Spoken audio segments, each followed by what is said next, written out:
Taxi ஆப்பின் உத்தரவாதம். Trip cancellation இல்லை, extra payment இல்லை, நியாயமான கட்டணம். இதுவே ஃபாஸ்ட் ட்ராக் டாக்ஸி ஆப்பின் உத்தரவாதம். ஒரு மாறுபட்ட அரசியல்வாதி ஜி.கே. வாசன் டெல்லிக்கு போயோ அல்லது டெல்லியில் இருக்கக்கூடிய தலைவர்கள் இல்லத்துக்கு அழைத்தோ கூட்டணி உடன்படிக்கை எனக்கு ஏற்படணும், எனக்கு எந்த சீட்டு கொடுப்பீங்க கேட்க மாட்டார். அவருடைய தன்மை அது கிடையாது.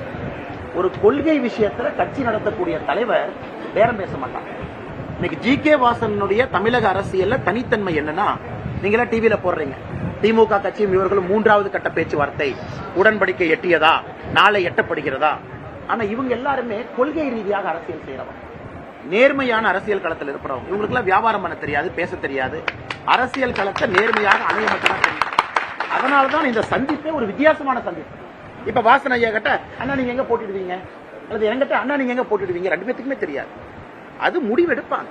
வாசன் ஐயா அவர்கள் இன்னைக்கு நேர்பட பேசியிருக்கிறார், கூட்டணிக்குள்ள வந்திருக்கிறார். நான் ஏற்கனவே ஒரு வார்த்தையை பயன்படுத்தி இருக்கேன், வழி நடத்துவார்கள், ஆலோசனை கொடுப்பார்கள். ஒரு வார்த்தையை நான் சாதாரணமா பயன்படுத்துவேன். அதனால நீங்க யோசிச்சு பாருங்க, இதற்கான பதில் வருகின்ற காலத்துல நிச்சயமா இருக்கும்.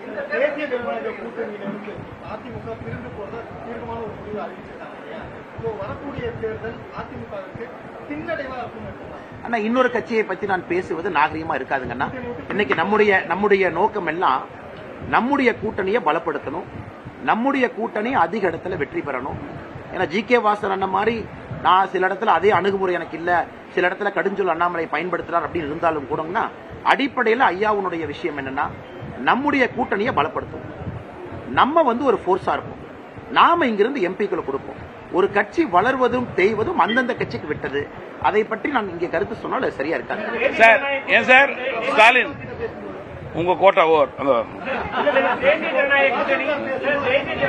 ஸ்டாலின் ஐயா ஒரு முடிவுல தான் வந்திருக்காரு, சீனியர் ஜேர்னலிஸ்ட். அது காலையில சூடா காபி கொடுத்தாச்சு உங்களுக்கு.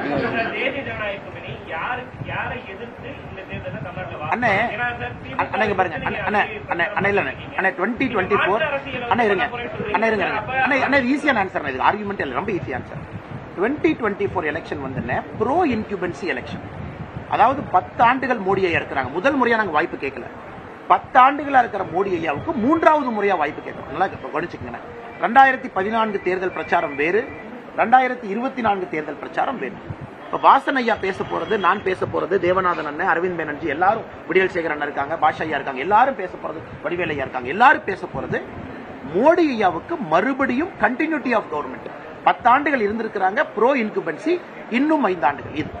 ஆனா தமிழகத்தை பொறுத்த வரைக்கும் நீங்க பாருங்க, திமுக அவர்களுடைய சாதனையை சொல்லி ஓட்டு கேட்கல.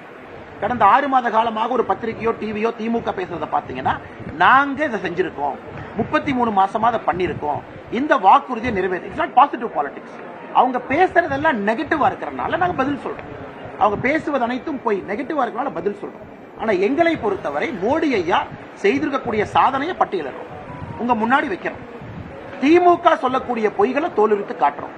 33 மாதமாக தமிழக அரசியல் களத்தை உங்க முன்னாடி வைக்கிறோம். we are doing positive politics, pro incumbency government. 10 ஆண்டுகள் வேலை செய்திருக்கின்றோம், அதனுடைய சாட்சியாக ஒரு வாய்ப்பு கேட்கிறோம்.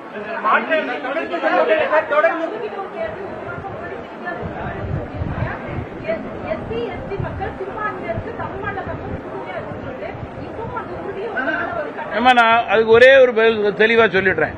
அந்த பதில் தான் mister Annamalai also will have, will not have a difference. இன்றைக்கு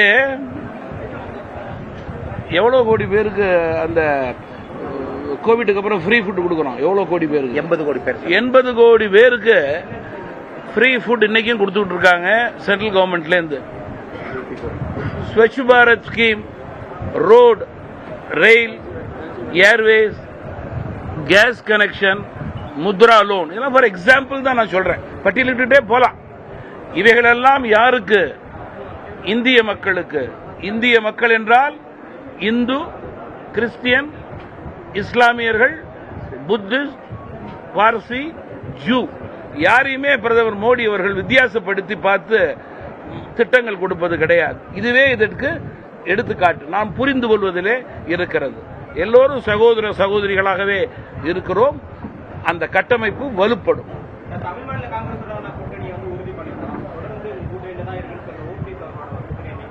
நீங்க எல்லோரும் நல்லவர்கள், எல்லோரும் ஒரு நல்ல விஷயத்துக்காக ஒரு நேர்கோட்டு பாதையில வர்றாங்க. நீங்கள் ஓபிஎஸ் அண்ணன் பேச்சு, டிடிவி அண்ணன் பேச்சுலாம் நீங்கள் கவனிச்சிங்க. தேனியில் 2 பேர் பேசினாங்கன்னா, ஆனால் எங்களை பொறுத்தவரை நான் முதல்ல இருந்து சொல்கிறேன்னா, ஒரு கூட்டணிக்கு ஒரு காந்தம், ஒரு கூட்டணிக்கு ஒரு குழு, கூட்டணிக்கு ஒரு கோந்து இருக்கணும். Somebody was to stick it, ஒரு அலையன்ஸ். அதனால தான் நான் பேசும்பொழுது எந்த வார்த்தையும் நான் சாதாரணமாக பயன்படுத்தலைங்க. முதல் அடி எடுத்து வைத்திருக்கிறார் ஒரு வார்த்தையை பயன்படுத்துகிறேன். ஐயா வந்து ஆலோசனை கொடுக்க போறாங்க அடுத்த 100 நாட்கள் வார்த்தையை பயன்படுத்துறேன். இன்னைக்கு யார் இதை ஹோல்டு பண்ண போறாங்கன்னா, ஹூ வில் ஹோல்டு?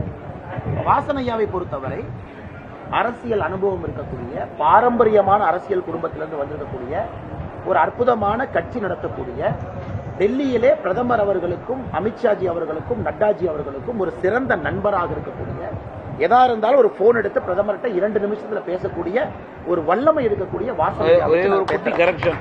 நண்பருக்கு பதிலாக நலன் விரும்பி, நலன் விரும்பி வித் ரெஸ்பெக்ட் ஃபார் தம். அவங்களும் ஐயா சொன்ன அதே வார்த்தையை நலன் விரும்பி பயன்படுத்துறேன். அதனால நீங்க பாருங்கன்னா, காத்திருந்து பாருங்கள், நாட்கள் இருக்கிறது. அக்காவுடைய கேள்விக்கு நான் ஐயாவுடைய அனுமதியோடு ஒரே ஒரு பதில் சொல்லிக்கிறேன். மைனாரிட்டி, மெஜாரிட்டி, எஸ்சி எஸ்டி சகோதர சகோதரி, இப்ப நீங்க பாருங்க மேடம், பிற கூட்டணிகளின் பலவீனம் பற்றி எங்களுக்கு கவலை இல்லை. எங்கள் கூட்டணியை பலப்படுத்துவதே நோக்கம் என்றும், தமிழகத்தில் ஒரு வலுவான கூட்டணியை அமைக்க வேண்டும் என்பதே நோக்கம் என்றும் பாஜக மாநில தலைவர் அண்ணாமலை செய்தியாளர்களிடம் தெரிவித்தார். அது குறித்த விவரங்களை பின்வரும் செய்திகளில் விரிவாக பார்க்கலாம். ஃபாஸ்ட் ட்ராக் டாக்ஸி ஆப்பின் உத்தரவாதம். ட்ரிப் கேன்சலேஷன் இல்லை, எக்ஸ்ட்ரா பேமெண்ட் இல்லை, நியாயமான கட்டணம். இதுவே ஃபாஸ்ட் ட்ராக் டாக்ஸி ஆப்பின் உத்தரவாதம்.